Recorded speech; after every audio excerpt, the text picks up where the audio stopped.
Friends, welcome to my YouTube channel. In this video I'm going to show you how to set wallpaper on your MacBook. So whether you are using MacBook Air or MacBook Pro M1 chip or M2 chip, this method will work in every Apple devices like iMac also. So if you want to change the wallpaper or set wallpaper on your MacBook, so what you have to do, there are two ways by which you can easily change wallpaper of your MacBook. So first way is to just select the photo uh, like this. If I want to change to this one, okay, and click right click, and here you will see at the bottom set desktop picture. Okay, so like this you can do it. And other way is just right click here on the screen, and here you will see change wallpaper. Click on it.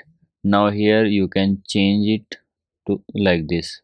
You can change it, and you can also select it from your gallery. Okay, so to select it from your gallery or on your desktop, what you have to do, just go to the photo which you want to set as your wallpaper. I want to set it this picture. So click on right click on it and click on set desktop picture. Okay, so like this you can set wallpaper on your MacBook. So if you like this video, please like my video, also subscribe my channel for more videos like this. Thanks for